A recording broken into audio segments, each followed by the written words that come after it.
Oi, oi, it's your boy. The fighter too good to have been on this card of something funny. Jack Slack. It's the Jack Slack podcast, and it's probably not going to be a long one today, if I'm honest.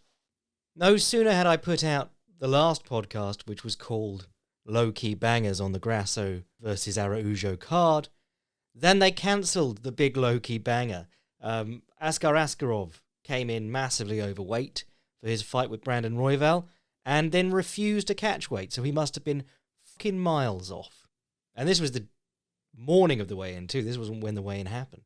So yeah, kind of trash that happened, and it meant that we were without probably the best fight on the card, or the best matchup on the card at least. Weird for Askarov, because I believe this is his second time making a weight miss, and it's also his second time making a bad weight miss. Now, you can obviously come back from that. There are guys in the UFC who have failed many weight cuts. Charles Oliveira being the lightweight champion in absence because he lost his title on the scale in, I think, the fourth or fifth weight miss of his career. John Lineker obviously fighting this weekend in one. Absolute disaster on the scale. But typically, what happens if you're a serial weight misser, they make you go up, you fight there for a bit, and then you try and come down and you prove that you can make the weight again, and then you miss weight later. You know, you have to prove you can do it again before they let you come down. Johnny Hendricks had this. You know, Johnny Hendricks ended up fighting Paulo Costa, which was just a ridiculous size mismatch. If you ever want to feel sad, watch that fight, because it's post-USADA Johnny, so he's slow as hell, chinny, basically doesn't have any redeeming qualities, and he's also half the size of this guy. But yes, this brings up the idea of Askarov at bantamweight rather than flyweight, going up 10 pounds. And I just can't really see him making much of a dent in that division. Now, I say that, but Nathaniel Wood, I thought was okay, and then he went up in weight to featherweight and looks brilliant now. But typically, going up in weight tends to favour the strikers who can comfortably lean on their gas tank and seem to benefit a little bit in the wrestling and scrambling by putting on a bit of weight. Speedy guys, the Robert Whittakers of the world and the Nathaniel Woods, doesn't seem to benefit the people who already need to be the biggest in their division. The very heavy wrestlers and grapplers, of which Askar Askarov is one. Just watch his fight against Kai Kara-France and look how desperately he leaned on his strength once it became clear that Kai Kara-France wasn't just going to be bundled over with technique. So he ruined the card. Forget him. Dickhead, he's gone. But what was left on this card? A couple of interesting things.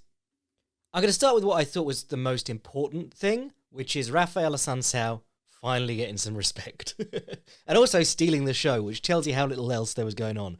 But Rafael Assuncao is a guy I've been talking about for a long time on this podcast.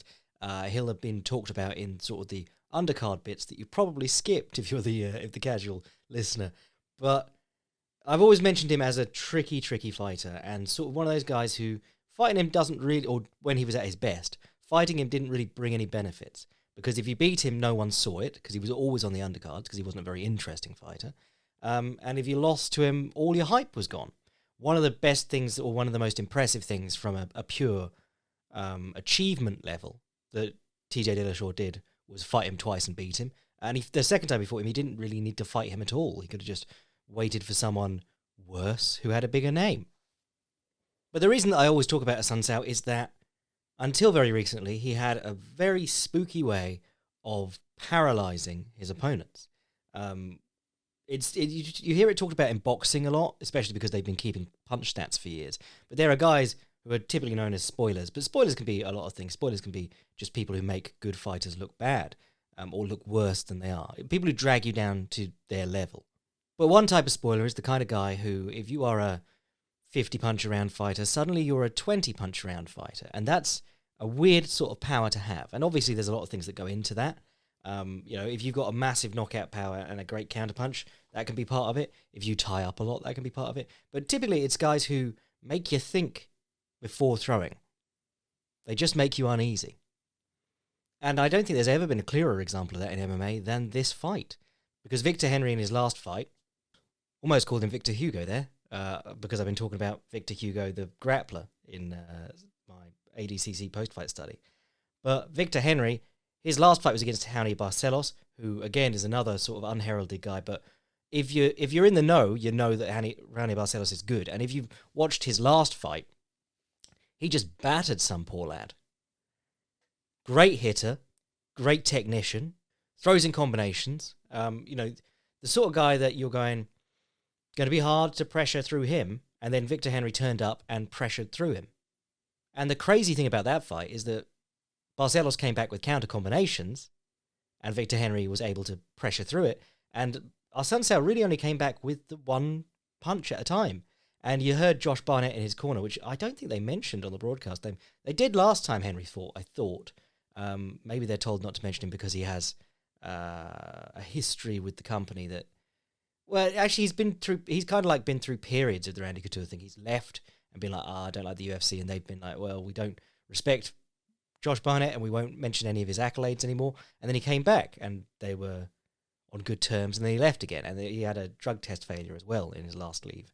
So I don't know if they were actively avoiding mentioning him, but they did refer to him as Victor Henry's corner, which seems like an oversight if you've got Josh Barnett there. But Josh Barnett kept saying he's only going to do the one punch. And that is, when you watch a Rafael Assuncao fight, you are going, he's only doing the one punch. But he just has that spooky thing that makes people second guess themselves. And I think there's a lot that goes into it. It's sort of that he switches from stance to stance. So sometimes he throws a right hand back, and sometimes he switches to southpaw and throws the left hand back. It's almost always his rear hand, because he always wants to throw with power. But he's got a good eye for an opening, really good eye. There was one here where Victor Henry picked up his leg as if to throw a front kick. So he picked his knee up in front of himself, and then he turned it into a hook kick, which is really tricky. And Assuncao was shocked by it, pulled his head away, turned with the heel kick, and then you saw his eyes come back to Henry, realised that he could try and land a counter and throw the counter. He's, there's maybe not physically great eyes, but when you see someone who's that good at spotting an opening and firing into it, you refer to him as having great eyes. Which is ironic because some guys like Charles Oliveira don't have actually shit eyes, and he's just had laser surgery on his, but a good eye for an opening. But yes, this had Henry reluctant to step in with punches, and he was throwing lots of kicks. He's a very active kicker, not a huge power kicker a lot of the time, very active kicker, and it allows him to step in with things afterwards. It's like if you watch Igor Vovchanchin, obviously not known as a kicker at all, big swinger, but he used to do this step-up front kick with his lead leg, which just sort of poked... I mean, it was a front snap kick in the days before people did that, but it just sort of poked them in the belly, and it allowed him to step in.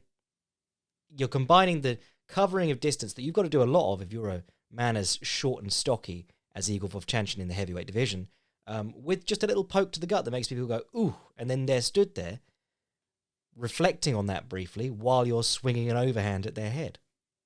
So those are what Victor Henry's kicks are typically like. He throws the odd flashy head kick to keep people honest, but if you watch his fight with Barcelos, he keeps stepping up in kicks to the body and then coming down punching. And the first one gets him hurt badly, or gets, Barcelos some good punches in. And then it's sort of like being a big counterpuncher is supposed to dissuade people from doing that. If you land a counter, they're supposed to slow the fuck down. And Henry never did against Barcelos.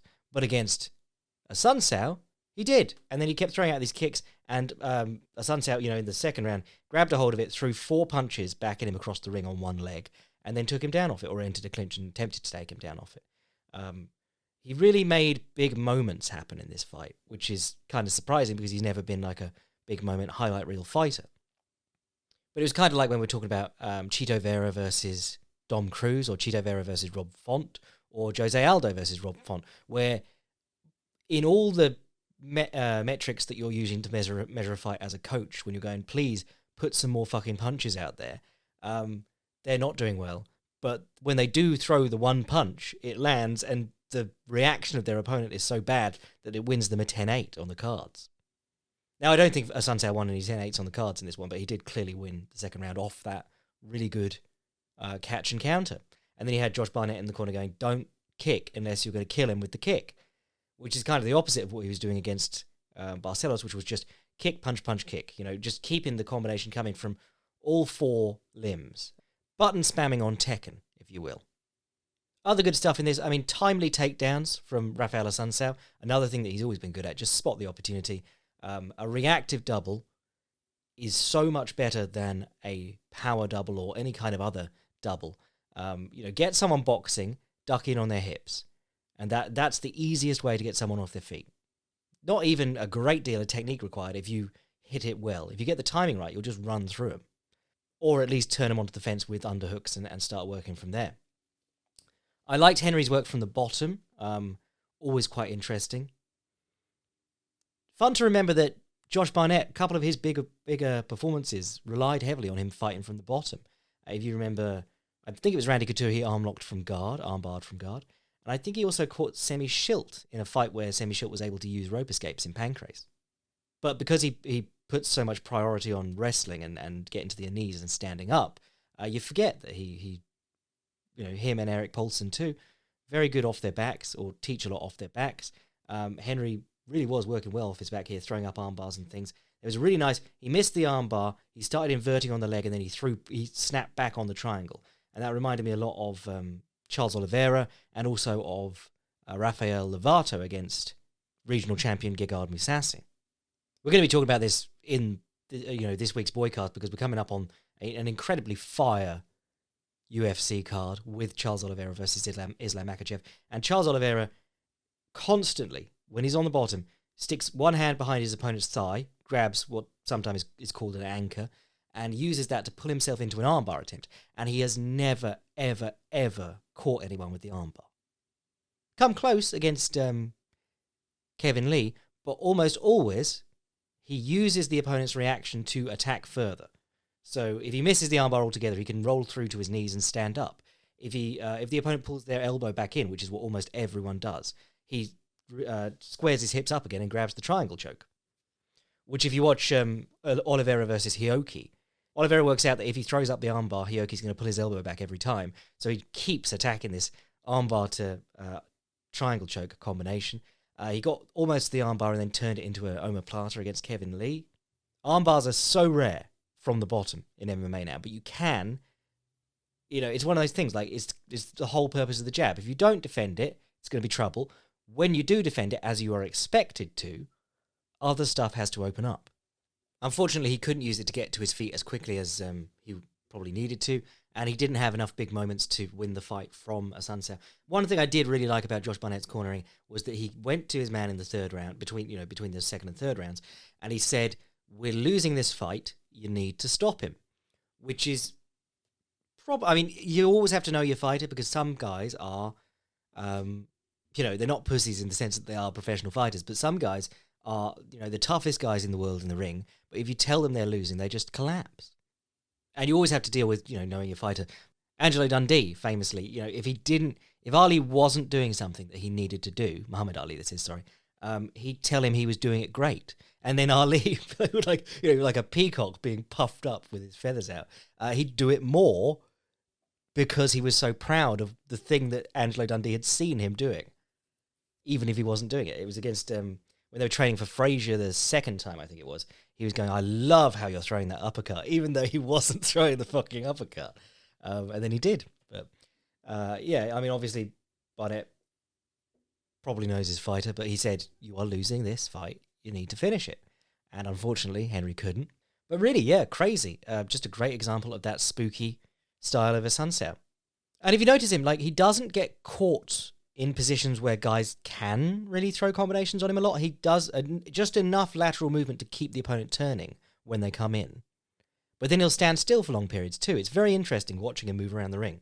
And some of the really interesting ones to go back are I think it was he fought Corey Sandhagen after Sandhagen fought Lineker. And against Lineker, Sandhagen landed through something like 250 punches or strikes over 3 rounds. And against Assuncao, he threw 100 over 3 rounds. So even someone as confident as Corey Sandhagen in putting out volume couldn't get in positions to put out volume very often. That is still one of the most voluminous performances against Assuncao that I've seen, though.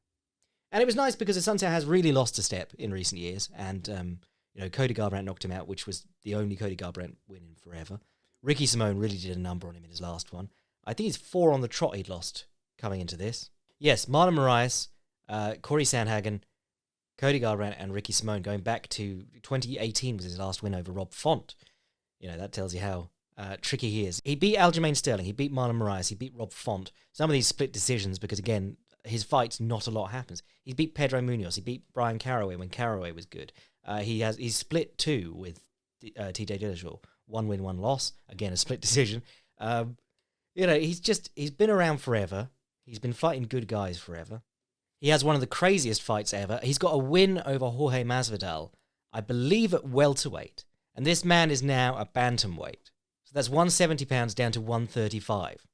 I don't think he's ever going to be remembered as a legend, but it's really nice that the lack of stuff on this card and his surprising performance against a guy who was expected to be one of the good things on this card have meant that people are now going, damn, good on you, Rafael Assuncao, you wily old fucker. Because he is over 40, and this is a division, the bantamweight division, that does not let people like that compete, typically. You look at the average ages of the top 10s. Someone made a great graph of them. But obviously heavyweights, you're hitting your prime at 44, whereas the lighter weight classes, it's like, get out of here, you 38-year-old loser. You're washed. So what else was on this card? I managed to talk about that for quite a while. Grasso versus Araujo we'll talk about. People enjoyed this. I saw some comments. Someone said Mexican Kristen Bell has hands.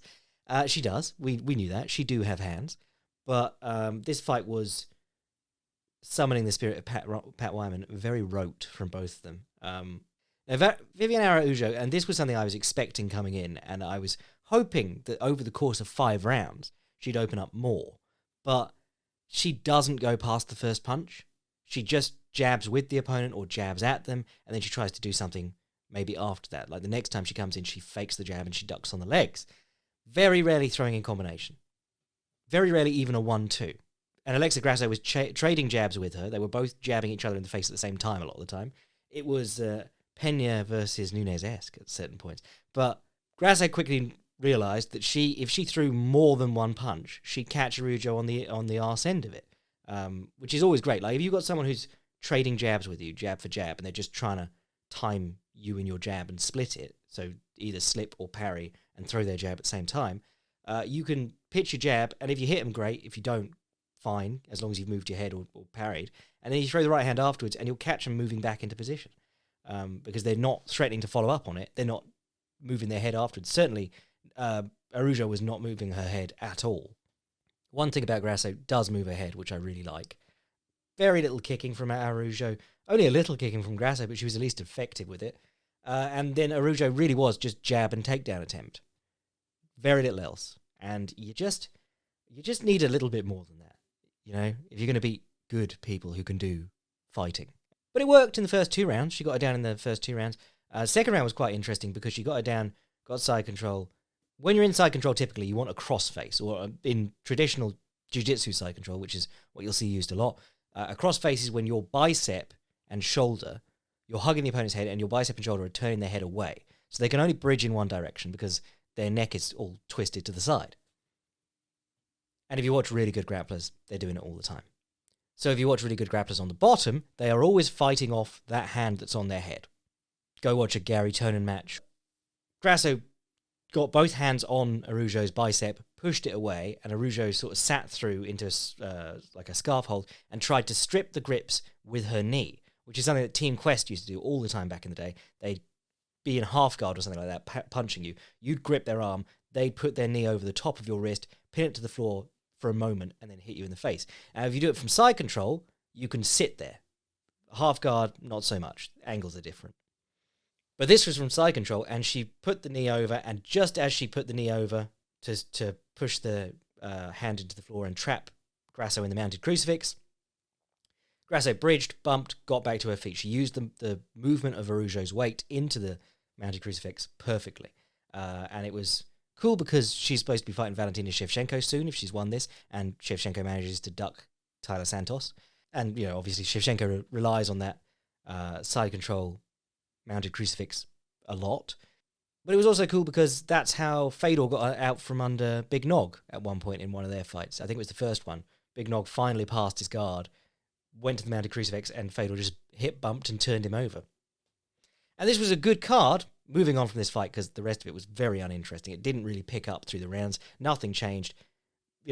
Grasso made slight adjustments, but not enough to push her advantages. Araujo made no adjustments and, needs to learn to throw a right hand or a left hook or something afterwards, a low kick, anything. Especially if you're fighting someone and you are the one wanting the takedowns, throw some low kicks. If you're convinced they're going to stand and box, throw some kicks. But anyway, as I was saying, the bridge had a good showing on this card because CJ Vergara versus Tatsuro Taira. Loved Tatsuro Taira, looked extremely calm. I think he's only 22, but just looked like he was in practice the whole time. Very chill, very relaxed with how he was throwing out his punches and kicks, very relaxed with his ground game, got Vergara's back early, took him down, was inside control. Begins to mount, and Vergara just times it good. He tried to mount him, and he had an underhook on the far side, which is what you want to stop them from bringing their knee and elbow together and pushing you back into half guard when you mount.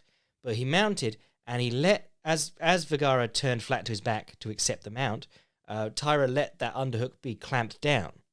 And this is the constant thing in wrestling too. A good underhook is a bad overhook for the opponent.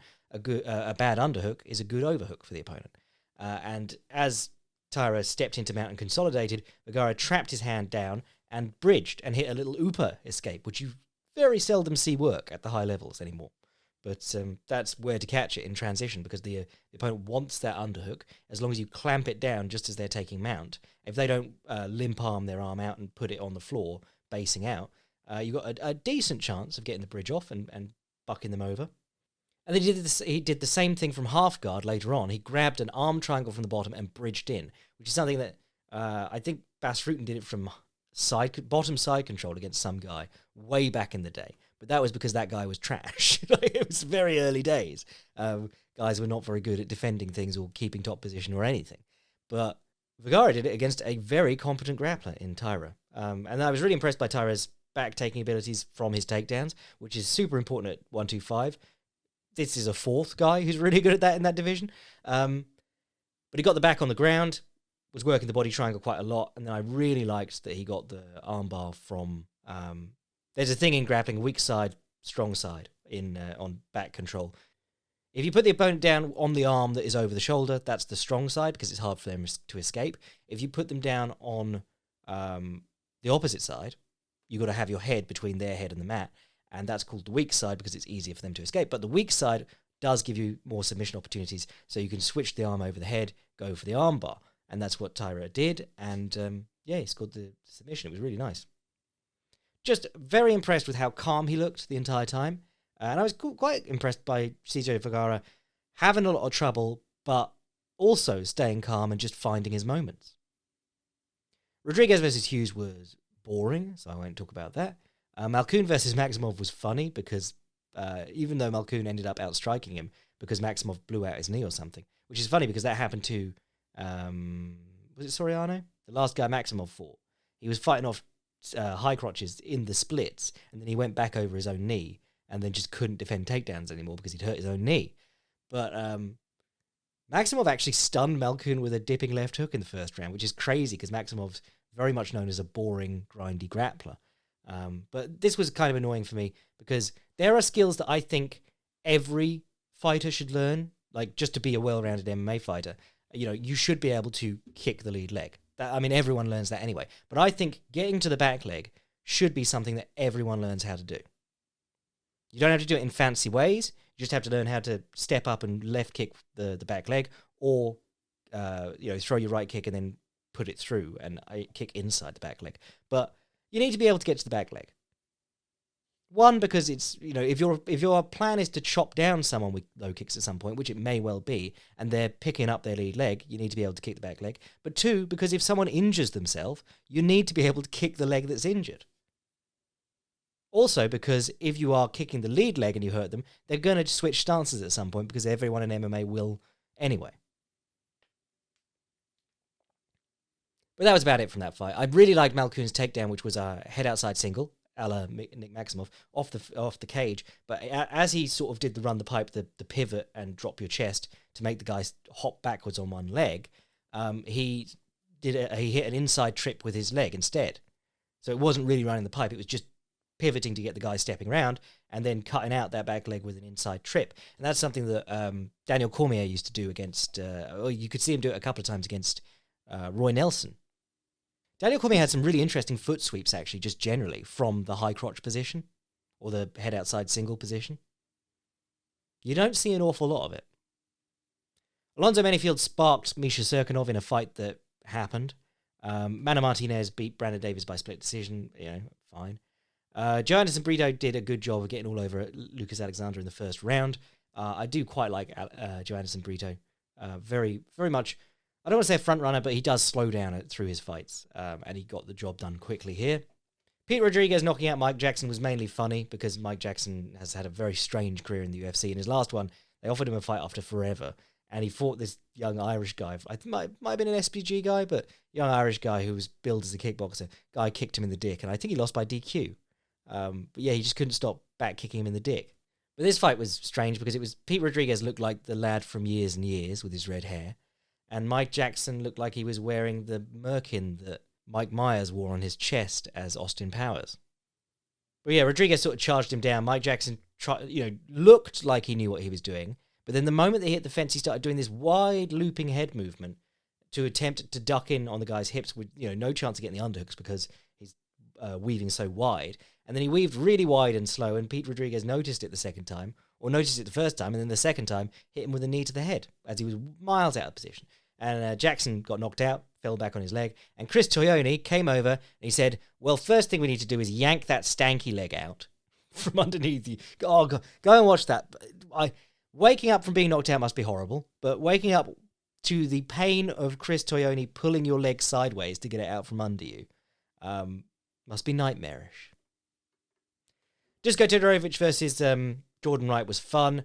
Todorovic came out and was trying to technique him in the first round and just got out finessed. Kept attacking leg locks from the bottom, and he was doing the right things, using off balances and then coming up to invert, to his knees and then doing a full tornado roll and doing that every time that Jordan Wright seemed to be stuffing the leg lock, but never came close to finishing it. Second round, he comes out and he just bites down on his mouthpiece and goes after him. Loads of body shots, loved that.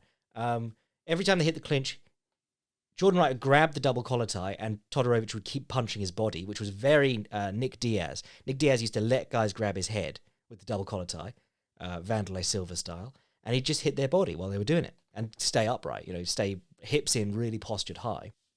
And then Todorovic kept hitting that little tie dump, where Sasai Surikomiyashi is what it's called in judo. But you just step to the side, put your foot in front of their ankle, and pull them forward so they have to step. And if they don't, if their step's blocked, they'll fall or they'll stumble. And you either break the clinch doing that, or you send them to their back.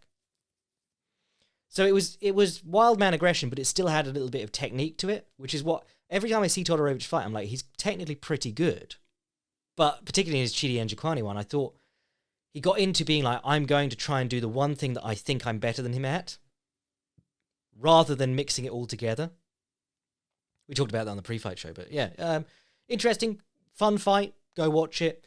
Co-main event was Jonathan Martinez versus Cub Swanson. We talked about this extensively last week, but I said Jonathan Martinez, this could be a watershed for him because he's very, very bad at pursuing finishes. Does not really he'll have someone beaten and he'll just go, okay, well, more points for me at the end of the 3 rounds. He's never been able to finish people consistently. And I said that the same thing happened with Giga Chikadze when he hit the UFC. He was fighting young nobodies and not getting finishes. And then the first person he met who was any good was Cub Swanson, got a finish. And then Edson Barboza. And it seemed like because the top 15 at featherweight skews so old, I mean, have a look at the top 15. It is exclusively old guys almost. I think when you start fighting the better names, you might actually have an easier time finishing them than you did finishing the earlier guys. But this was a good fight. I enjoyed it. Cub Swanson, we're always talking about how he does leaping left hook to step up left kick, but he did that leaping left hook, step up left kick to the outside of Martinez's lead leg, and then a right straight down the center, like Lyoto Machida used to do that little ankle kick, and right straight down the center. It was lovely. Martinez kept pounding his arm with that kick. He's a southpaw. He throws the left kick into the opponent's left arm, open side. Throwing the odd punch as Swanson came in and stayed too close. I thought it was interesting watching Swanson scramble up from underneath. He is a madman, does some really... He always gets up on one elbow and wraps the head from wherever. He does it from the bottom of the mountain. He did it against Moicano, and he did it here too. Like, you're getting mounted. Are you sure you want to do that? And he's just doing it and getting his knee free and starting to stand up or threatening the guillotine or threatening the reverse butterfly sweep, the Ricardo Lamas one we're always talking about. Did almost get arm triangled off it, though, which is exactly what happened to him against Ricardo Lamas. But he took down Martinez at one point and ended up on top in butterfly guard with double underhooks. And he just stood up, pinched his knees together around Martinez's knees, and then stepped off his butterfly hooks into side control. And I literally went to the TV. You can do that? I've never seen anyone do that.